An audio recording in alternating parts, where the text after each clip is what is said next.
एकीकडे वारीचा आनंद सर्वत्र आहे. अगदी वारकरी आनंदाने पंढरपूरकडे रवाना होत आहेत. परंतु याच दरम्यान छत्रपती संभाजीनगरमधून अतिशय हृदयद्रावक प्रकार समोर आला.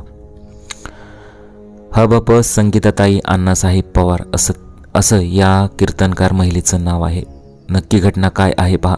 त्यापूर्वी तुम्ही गुन्हेगारी वाचना या चॅनलवर पहिल्यांदा असाल तर जरूर सबस्क्राईब करून घ्या.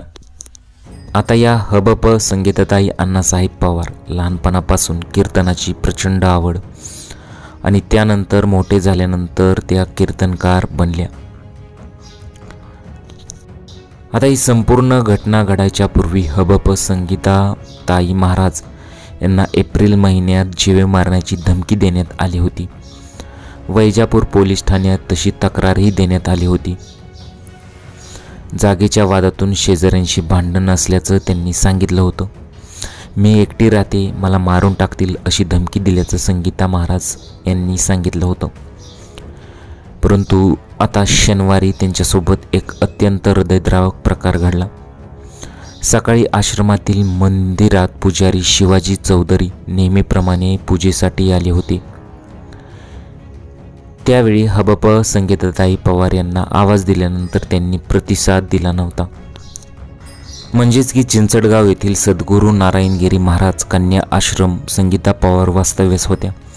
त्यामुळे नेहमीप्रमाणे त्या शुक्रवारी रात्री देखील आश्रमातच होत्या. पण दुसऱ्या दिवशी म्हणजे शनिवारी सकाळी आश्रमातील मंदिरातील पुजारी शिवाजी चौधरी पूजेसाठी पोहोचले. त्यावेळी त्यांनी संगीता पवार यांना आवाज दिला, पण त्यांना कोणताही प्रतिसाद मिळाला नाही. त्यामुळे त्यांनी मंदिराच्या बाजूलाच असलेल्या शेडमध्ये जाऊन पाहिलं. मग त्यांना धक्काच बसला, कारण संगीता पवार या रक्ताच्या थारोळ्यात पडलेल्या होत्या. त्यांच्या अक्षरशः डोक्यामध्ये कोणीतरी दगड मारला होता आणि त्यांची हत्या केली होती. पोलीस घटनास्थळी पोहोचले. त्यांनी ठसे घेतले. त्यानंतर पंचनामा केला. मृतदेह शवविच्छेदनासाठी पाठवण्यात आला. शवविच्छेदन आणि फॉरेन्सिकची टीम घटनास्थळी दाखल झाली. असं का करण्यात आलेलं आहे याचं कारण अद्याप समोर आलेलं नाही. परंतु संगीताताई पवार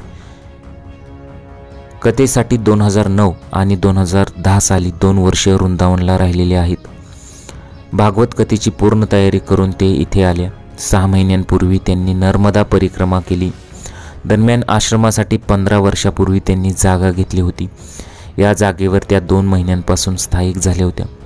दरम्यान नव्याने समोर आलेल्या माहितीनुसार एप्रिल महिन्यात जागेच्या वादावरून शेजाऱ्यांशी त्यांचे भांडण झाल्याचे संगीता महाराज यांनी जीवे मारण्याची धमकी आली होती.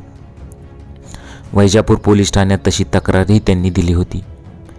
शनिवारी सकाळी त्यांची हत्या झाली. त्यानंतर वीरगाव पोलीस ठाण्याचे सहाय्यक पोलीस निरीक्षक शंकर वाघमोडे यांनी पथकासह घटनास्थळी धाव घेतली. तर हे संपूर्ण प्रकरण असं घडलेलं आहे.